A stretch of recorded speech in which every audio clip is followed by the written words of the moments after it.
percent chance of making the playoffs right now, today, the snapshot as we stand.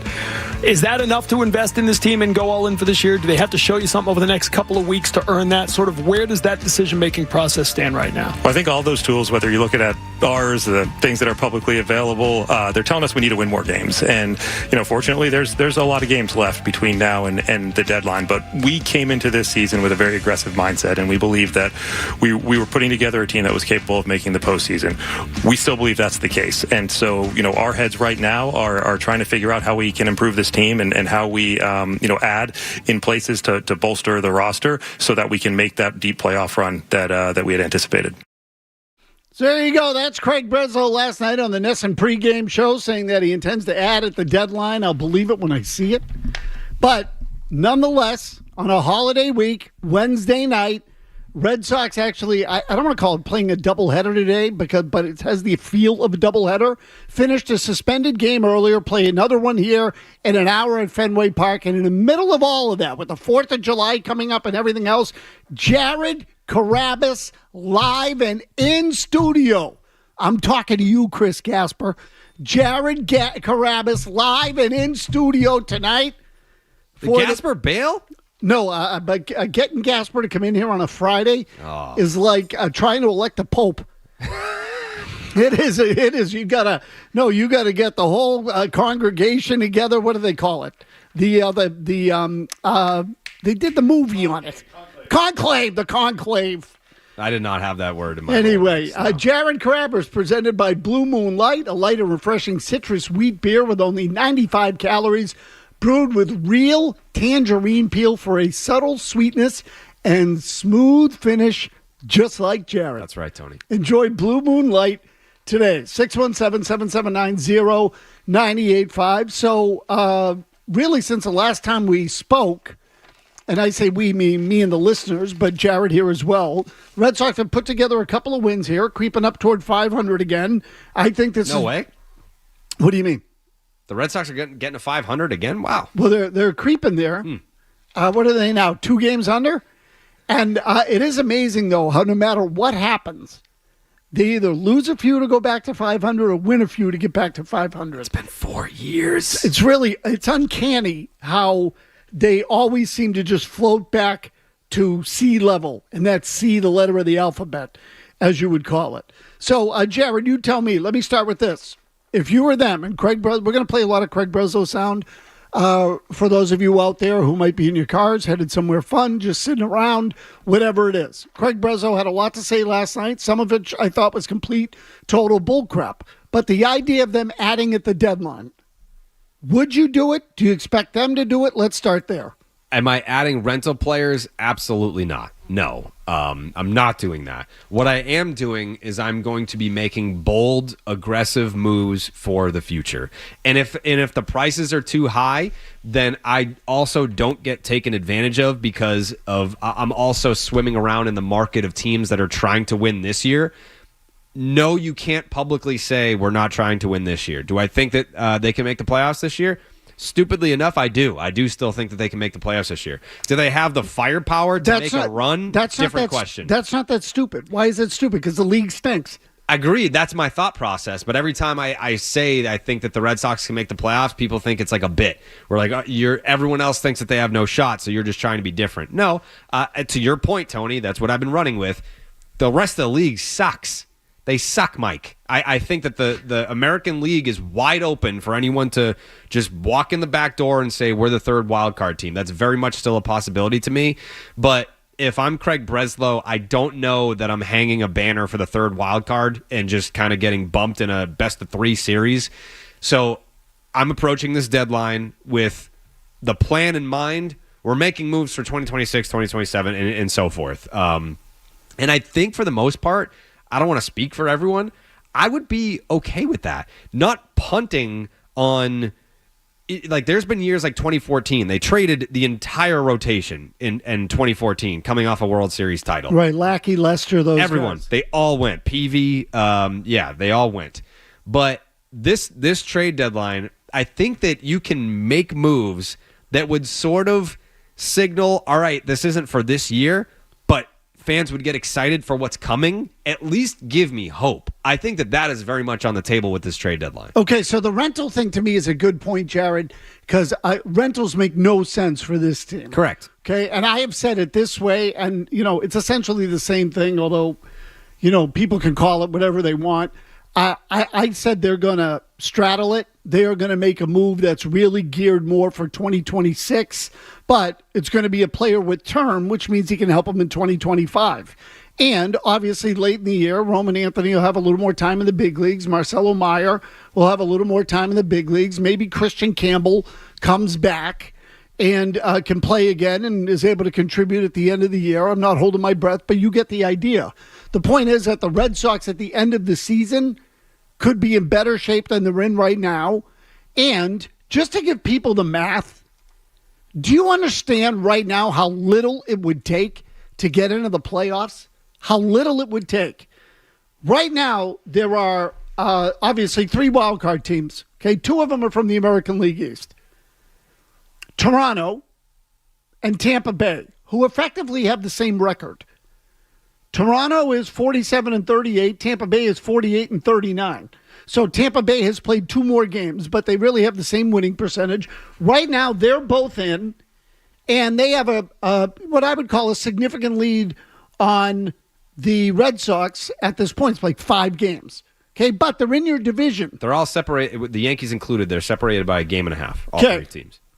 The last wild card spot, and call it whatever you want, the phony wild card, the illusion of contention, as Dan Shaughnessy calls it, all of that is true. Shut up, Dan.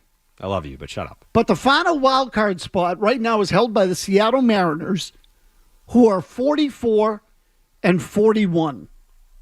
The Red Sox are 2 games behind the Mariners. Mm-hmm. 2. That's it. Yep. And just to give you an idea, you say, well, yeah, but. There is no but. The Seattle Mariners are on pace to win 83 games. That's what they're on pace to win. That's what their winning percentage projects to. 83 victories. Actually, 84. Give me 84, yeah. It's 83.8. Mm-hmm. Okay, so it's 84. Do you think the Red Sox can win 84 games? I absolutely believe the Red Sox can win 84 games. Of course games. they can. That's not a big number. However, Tony, I think that the Seattle Mariners are going to be one of the most aggressive teams at the deadline. So for whatever we're projecting for the Mariners right now, based on what their roster is currently, I do think that they will be a better team in the second half than they were in the first half. They've also had their greatest strength is their starting pitching. That's why Breslow was trying to throw the whole kitchen sink at them to get one of those guys. They've either had injuries or bad performances from a lot of those guys. They can't suck for the whole year. I think Logan Gilbert has had an awful year, and there's been injuries mixed in there. So I think they're too talented to be a team that only wins 84 games. I think that they could get hot in August, September. Let's just say the final wild card spot ends up being 86, 87. Do you think that they can be that team? Okay, so you're projecting that they'll be better in the second half. Okay, you might be right. I'm just telling you what it is right now. No. I see what you're saying. But the other thing, too, when we're talking about this trade deadline for the Red Sox and the Red Sox only, here's what I want from this. Because I was back there with Jimmy. We usually nerd out, and we'll bring up random lineups. We were going over the 2018 lineup. And of course, the Red Sox in 2025 can't be compared to the talent level. It was more so the roles. First base has been an issue for the Boston Red Sox pretty much since you wanted Anthony Rizzo and he ended up going to the Yankees and Bobby Dahlbeck was out there. Okay. But I think if you were to ask Alex Cora, he loves the idea of Toro and Romy being this platoon at first base because you're getting good defense and Romy's crushing lefties and Toro's great against righties. I think that you're fine there. But after this trade deadline, because you have so much, clutter, what I want them to achieve is these are your roles. It's no more like we're trying to work this guy in here. We're going to shift him over to DH. We've got this guy at shortstop, but sometimes he plays third base. Sometimes he plays first base. After the deadline, I want it to be, here you go. You want clarity. Yes, you are the shortstop. You are the third baseman. There's a platoon at first. You're the second baseman.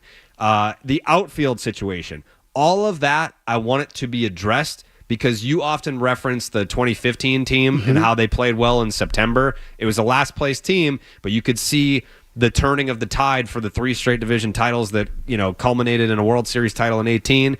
It happened at the end of 15. You throw out the record, and it's like, how did they finish? Well, once you've called up these guys and they started to gel together and they had their established roles, that allows for them to take that next step. And a lot of these guys are rookies or 2-year guys like Rafael or whatever.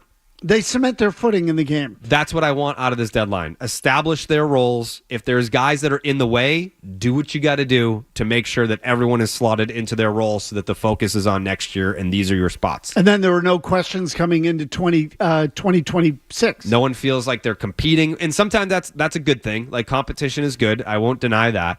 But I think when you're talking about these young players, they just want to know, like, here's what I'm here to do so I can go out and do it. So, and people won't remember this, Jared. I'm going to say it just to refresh their memories, because 2015 was a last place finish. It was not a season that people remember.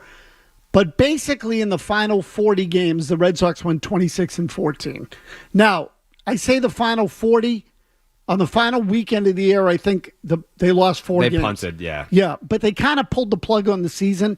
So the point being is, as they were playing it out down the stretch, they started playing better, and they won 26 out of 40.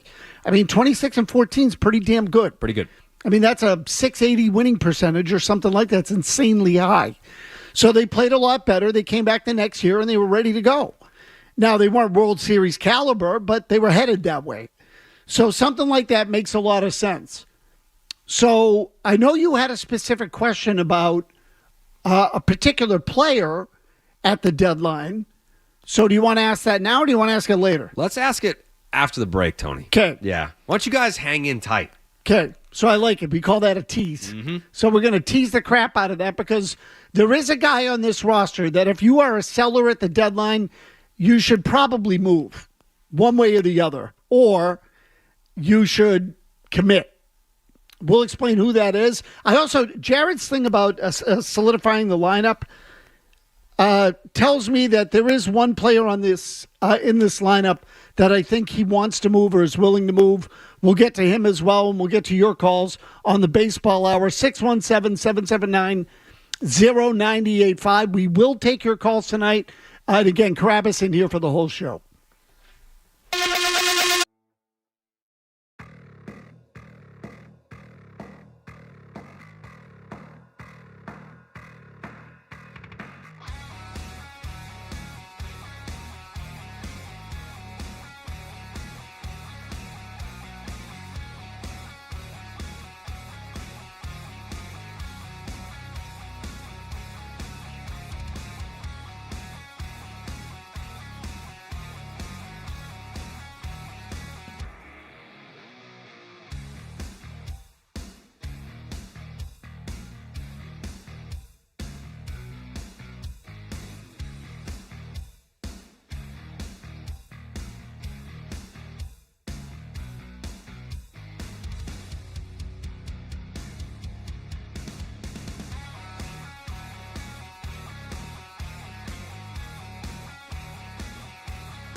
who will take it. Story does. Zips it over there in time. And the Red Sox win the ball game. 5-3 the final. And they take the series. And we'll be looking to sweep the Reds here tonight. That's a big ball game. You know, continuation from yesterday. You come in here, you fall behind early right out of the gate, but you battle back. You manufacture a couple of runs. Toro right in the middle of all of it. Bayo was fantastic. Chapman does what he does. You win this series. Now it's time to get greedy. Right, you got another one here tonight. Now you're going for the sweep. That's how it ended at Fenway Park today. Red Sox beat the Reds 5-3. That was a continuation or a completion of that suspended game from last night, interrupted by the rain. And if you didn't see the end of this game, in fact, I would tell you that there were things at the beginning and ending of this game that you should pay particular attention to. For example, the game began last night with back-to-back doubles in the bottom of the first inning by Duran and Roman Anthony, gave the Red Sox a lead. They ended up losing it in the middle of this game when play resumed today. Bayo gave up a 2-run home run. The Red Sox got the lead back, though, and then Aroldis Chapman closed it out. That's right, Aroldis Chapman. He of the 1.29 ERA. 1.29. Ridiculous, the kind of year that Aroldis Chapman is having. So, Jarren Duran starts the game with a double. Mm-hmm. They score. Aroldis Chapman ends the game. Are both of those guys trade bait? In other words, if you're in it, why would you trade away Jarren Duran and Aroldis Chapman at the deadline? I think as far as the outfield situation goes, they have to identify one of those three guys as the guy that you're looking to move. And I don't even know that we're identifying one guy. I think it's if a team comes calling and there's an enticing package for one over the other, then that's the direction that you go. Okay, when you say those three guys, you mean Duran, Rafaela, and Abreu. Yep. Okay. Yeah, I think that you have to make room somewhere. For Roman Anthony. Correct. And this is part of what you were saying before the break, for anyone who may have joined, that you want clarity in the lineup going into the final weeks and months of this season as well as into next year. Yep. And that means cleaning out some of the clutter in the outfield. Sure. And again, I don't think that this move necessarily has to be at this deadline.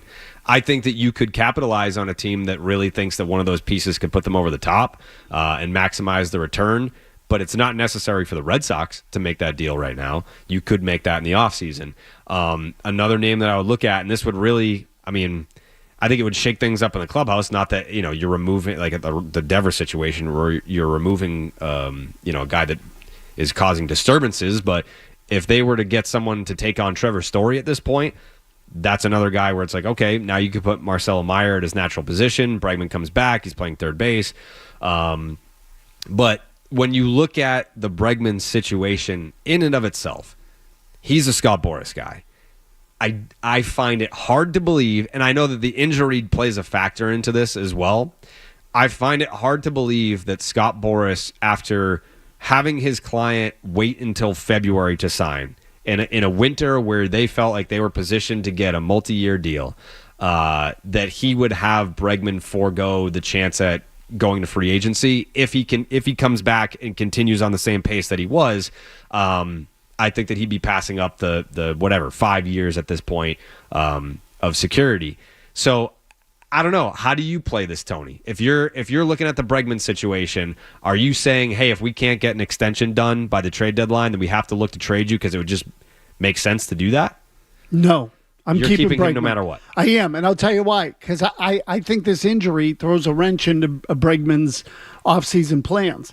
Now, look, he'll come back, he'll play. Let's see what it looks like. But I think part of the concern with Bregman is his age, and now this thing has happened twice. Do you think he'll opt in? I think that if he comes back and plays consistently, okay? Now, again, what he did in the first couple of months was MVP kind of stuff. Sure. Okay, but let's just say he looks like the Bregman of the last couple of years. I don't think the market for him will be great. I think he's better off staying and cashing in the $40 million and then doing it again. So remember that it's his call as to whether or not he makes $120 million over 3 years. So unless he thinks he can get, and it's really the next two because this one's in the books, but he's got 2 years guaranteed at $80 million if he wants it. Unless he thinks he can do better than that and in a place that makes sense for him, he's going to stay. And my guess is, look, I wouldn't rule out him getting hurt again, which is going to absolutely kill his market. So, I understand Boris will be aggressive, but if I were the Red Sox, I'd hold on to Bregman, and I hope that he opts in, and I hope that he's part of what we're doing next year. That's what I would do. So I think if they hold on to him and they don't move him, they would have to rework the deal. I don't think that there is a scenario. I think the least likely scenario is they hold on to Bregman and then they just hope that he opts in. I don't think that they would run the risk of him opting out, even though, like, with the injury, I don't know that that's a likelihood either. But I don't think that if he continues to play for Boston, that it'll be under the contract as it's currently constructed. Okay, so you mean he'd have to play ball with them to stay? Sure, like they would do some sort of extension where I don't even know, because I mean you're obviously not gonna, if you're in Bregman's spot, you're not gonna forego the $80 million over the next two. So it's like, do you tack on years? Do you rework it so that it's like, more friendly? I don't know how you do that, but well, then if I'm Bregman, I say go ahead and trade me then, and then I'll opt out and I'll be on the market and do whatever the hell I want. Yeah. So I think Bregman's got all the leverage, and this is the mistake the Red Sox made by giving him that option. And with the Devers trade. Yeah.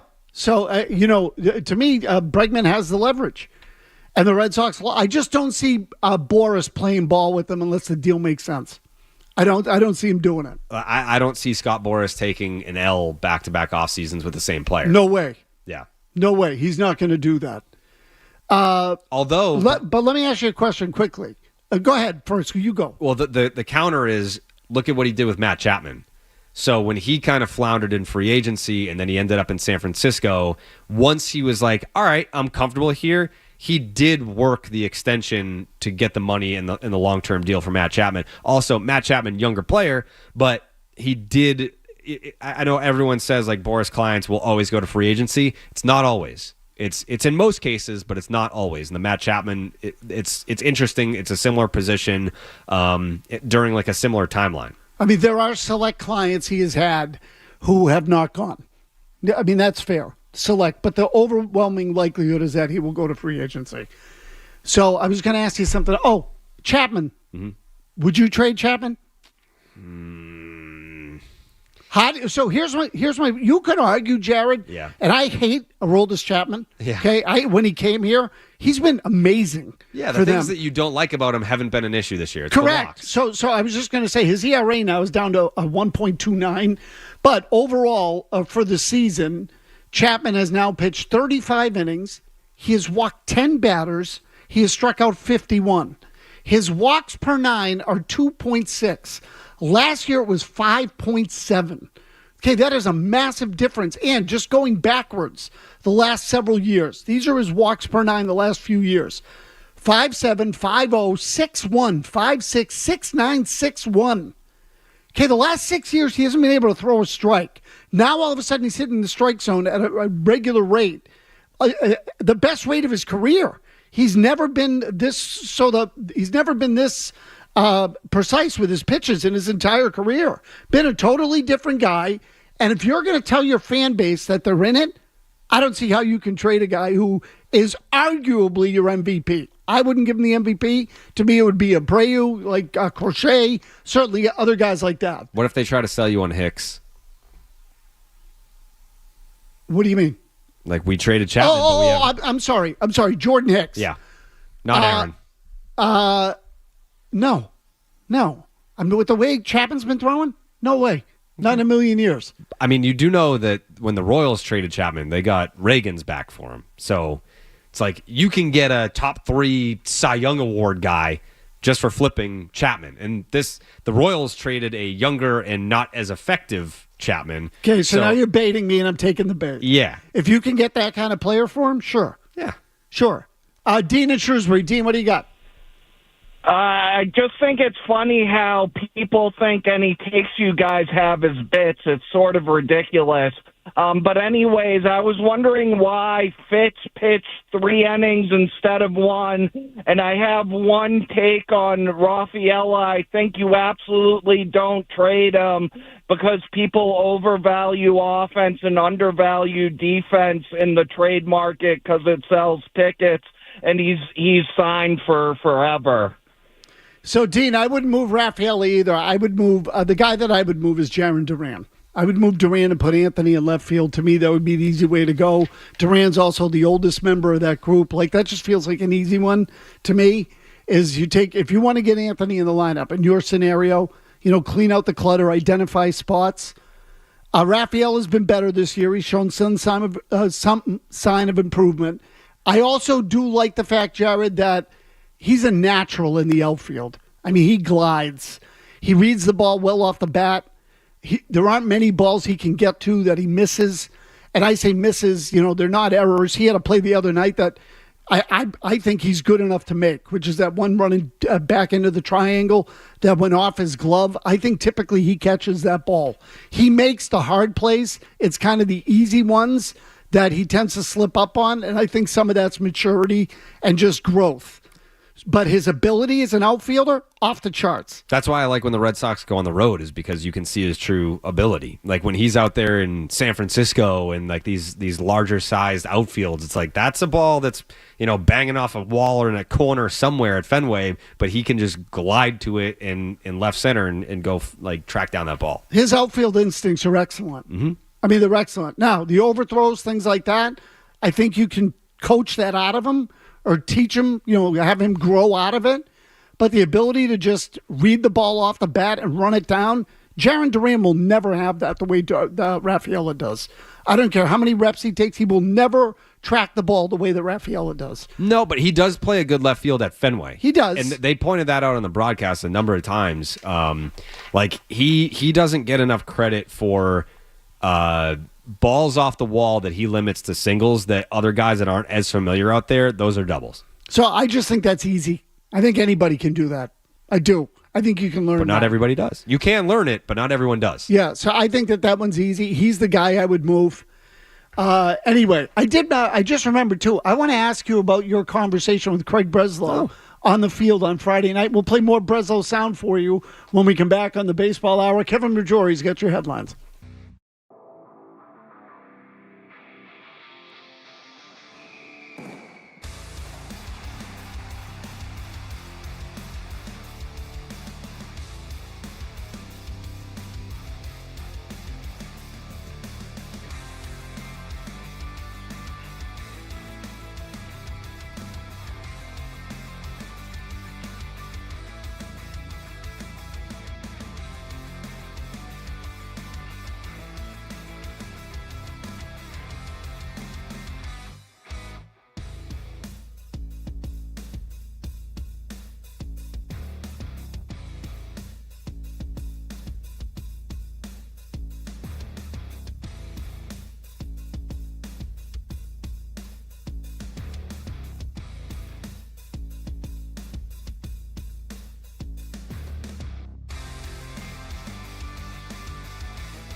talking to WEEI. He was even on the field on Friday night talking to Jared Carrabis. Mm-hmm. No microphones, no notepads, just sitting there schmoozing it up. Mm-hmm. Just one video of us trying to read lips as to what he's saying. Yeah. So feels like a man to me who's now trying to make his case, coming to the realization that he actually has to talk to people as the chief baseball officer of the Red Sox, and is trying to plead his case and get people to understand what he's doing, what he's trying to do, make it all work. So I don't know. What can you tell us about that little powwow on the Fenway Park lawn last weekend, Jared? I just got tagged in an article that someone wrote about my conversation with Craig Breslow, saying that I'm a coward for not divulging the contents of the conversation, which was, I mean, you've covered the Red Sox on the beat, Tony. Yes, right? I have. Yeah. Many, many years. And when you have conversations with people around the batting cage, those are off-the-record conversations, relationship-building conversations, and they're not supposed to be talked about afterwards. It's not my fault that I happen to be the tribal chief and there's cameras all over the place recording me just for merely standing on the field at Fenway Park. I didn't take that video. I didn't post that video. You should have had the video shut down, Jared. That's what you should have done. Listen, sometimes there's an off-the-record moment, and you were taken advantage of. Sometimes the killer's in your own house, Jimmy Stewart, as they say. I know. I truly agree with that. So I can tell you this, Tony. Okay, tell me. Do tell. This is the first time that we met. Yep. First time we ever interacted or engaged with each other. Okay, son, can I stop you right there for 1 second? Yep. I find that to be stunning. Okay, we both acknowledge that. Okay, and I'll tell you, but I don't blame you for that. I blame him for that. So he's been here a year and a half. Mm-hmm. He's the chief baseball officer of the Red Sox. You've been in the freaking booth at games. Yeah. And you're doing a alternate broadcast on Nesson still. Mm-hmm. And he's never once thought to reach out to you? Maz, it's really Jared Carrabis' ballpark, and Breslow is just renting there. Okay, so all the more reason for him to touch base. But anyway, go ahead. So he did acknowledge that. We should have talked much sooner. So I can give you this. During the contents of the conversation, I stopped him mid-sentence and I said, this is the Craig Breslow that the fans need to hear from. We know that you're smart. We know you went to Yale, but when there's a microphone in front of you and there's a camera on, this is not what you sound like. So I just need you to know how refreshing it is that this Craig is in there. Like, you can do it. You can talk normal. That was a big takeaway for me. So there is a human being in there, is what you're telling me. Yeah, of course there is. When he is speaking in front of a microphone or cameras, I don't see a former player. I don't hear a former player. I know it drives Felger insane, but in those conversations, I heard the former player. I'm like, where has this guy been the last year and a half? I acknowledged, it's much easier to crush you when there's no personal relationship here. We've never communicated. I don't know what the sentiment of the room is with the front office if there's no communication.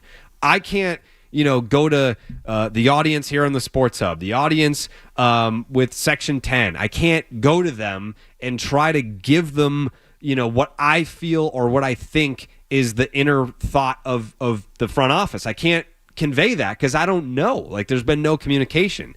So I came away from it encouraged that, so one of the things that we had talked about, it might have been last week or the week prior, about noticing that Carlos Narvaez was the example. Look at how the players who come up through the Red Sox system look unprepared. And then I'd had Jaron Duran on Section 10 last Thursday, the night after. And I asked him the same thing. I said, in the Red Sox minor league system, are they training you to how to become a player that gets promoted? Or are they teaching you how to win? Are they teaching you how to be a prospect that is highly ranked? Or are they teaching you how to play baseball? And Duran was like, yeah, like the things that we're working on is like how to get promoted. It's not like how to win baseball games and have a 2-strike approach and move runners over. And don't you love that? Yeah. So, and I brought that up to Breslow, and that's being addressed. Like those. So Duran would have come up during a time before, like he was promoted before Breslow got here. So that was encouraging. That things like that are being noticed by the people up here. Obviously, it's being noticed by the coaching staff. But stuff like that is being noticed and hopefully being addressed. But yeah, the rest of it, I mean, the people that were like furious with me for not giving some sort of transcript of the conversation, it's just a lack of understanding for how that stuff goes. Especially it's my first time having a conversation at all with him. I mean, I will tell you this.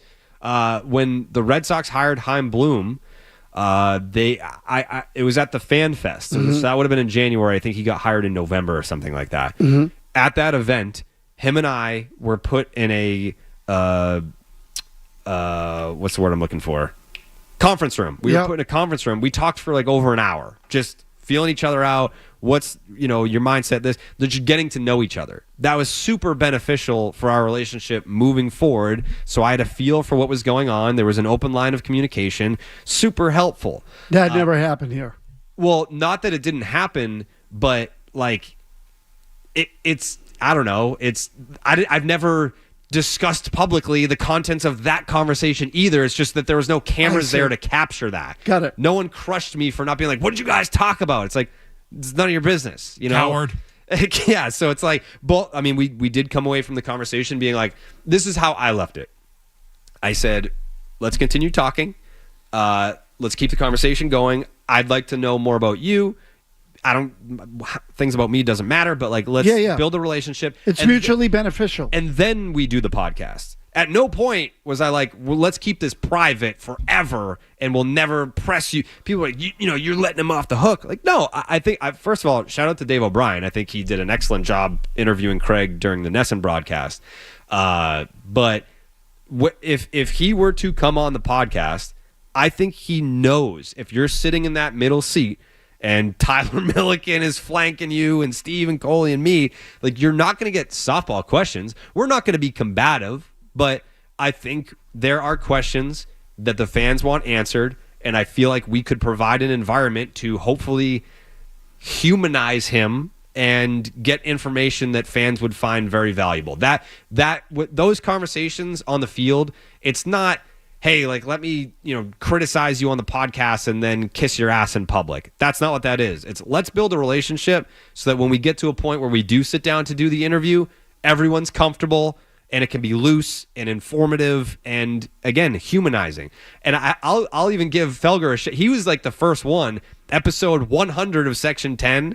That was the goal when we had people on the podcast was let's humanize these people. Tony, when he came on in 2017, it was like people only know them as who they are on camera. Let's talk to them in a comfortable setting. So that was what people saw was not like kissing his ass. It was the beginning of hopefully building a relationship to where we can get to the point where he's coming on the podcast. And Jared, to your credit, you did humanize Chaim Bloom when he was on Section 10 a couple times, I think. Yeah, he was on a bunch, but I mean, that's a guy that I don't think he needed coaching on how to sound like a human the way that Breslow comes off sometimes. Yeah, so look, here, the fans that sit there and go, yeah, you wuss.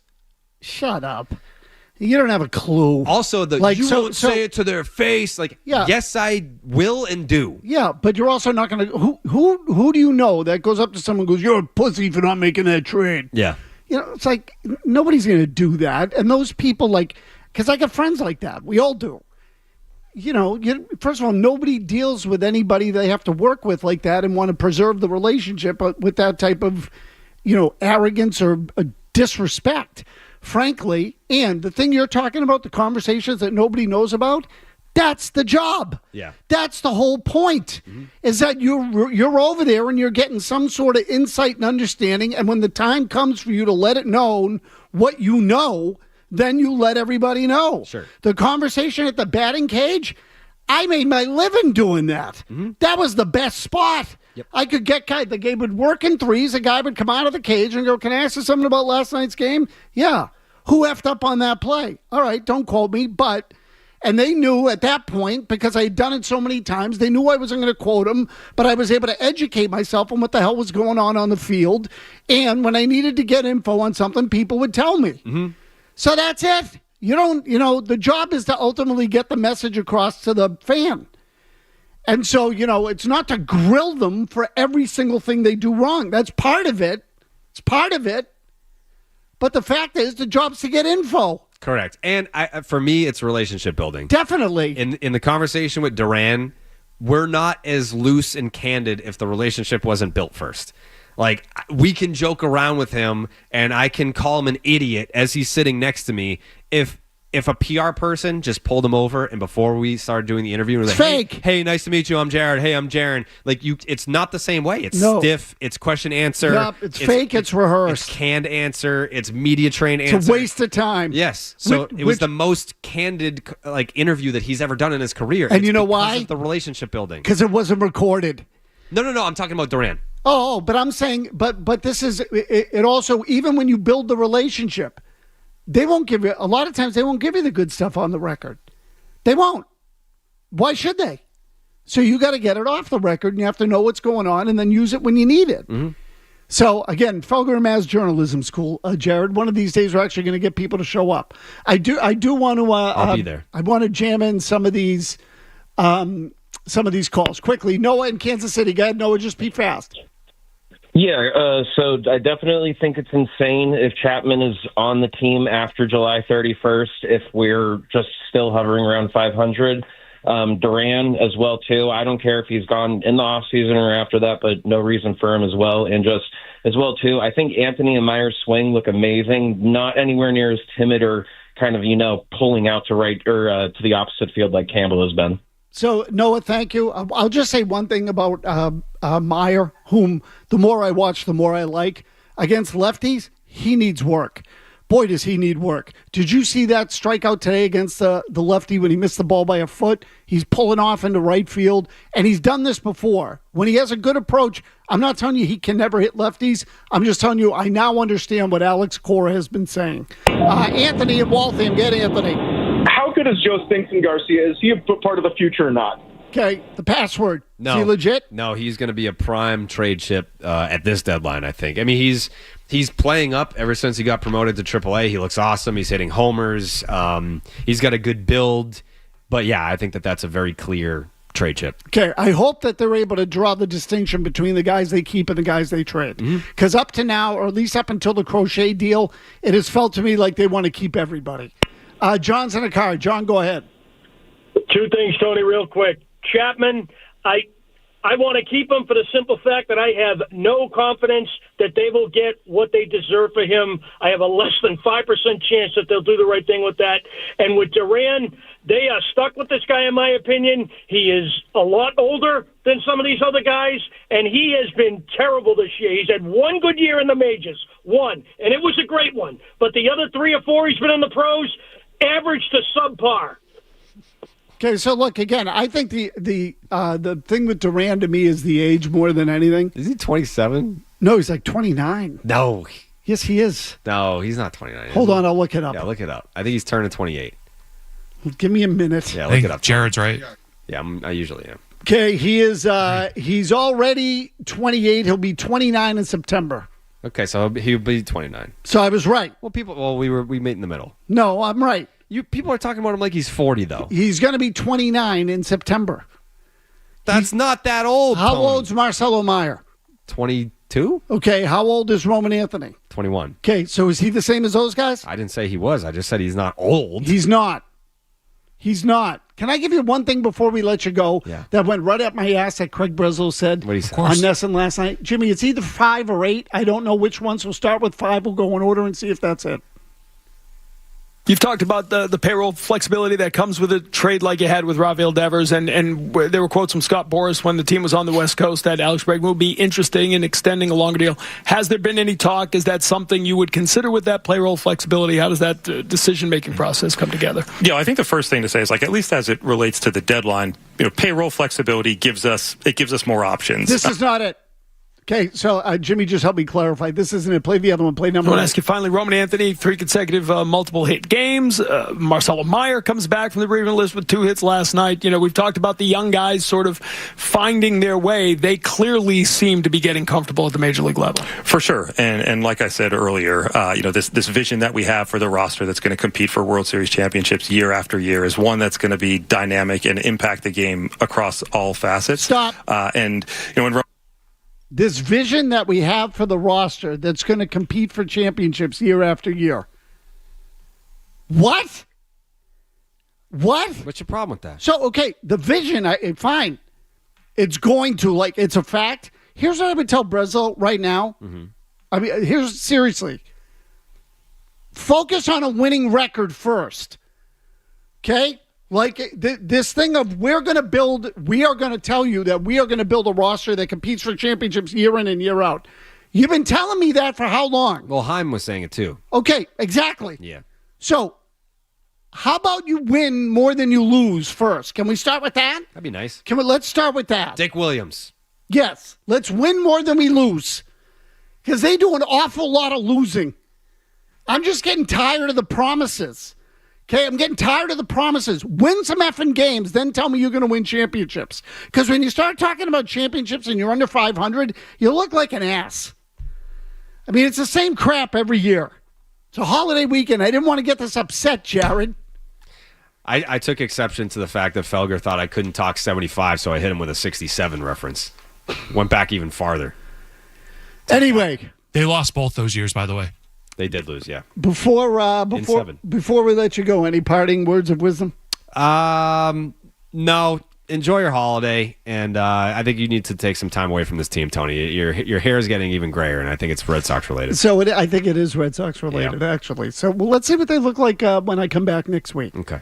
I mean, who knows? They could be over 500 in possession of a playoff spot. They very well could be. It really wouldn't take that much. Who do they play after Cincinnati? Washington. Yeah, they're in D.C. this weekend. 11 a.m. on the 4th. Should be a layup, right? Doesn't the Nationals suck? No, they're very good. Are they? They're very good. No. I lied. No, they suck this year. James Wood is very good this year. The Nationals suck. Okay. Yeah. I was going to say, Nationals suck. No, I was thinking the Reds. The Reds are the unexpected good team this year. Jared, happy holiday weekend to you and your family. Tony. All right? To those of you out there, enjoy. I'm offering a couple of days here. I'll be back next week. Enjoy your holiday weekend on the 4th of July. We'll catch you next time. This is the Baseball Hour on the Sports Hub. Hey, it's Maz from Bigelow Tea. You know what I like more than anything? Options, choices, flexibility. There's that word again. So what does that have to do with Bigelow?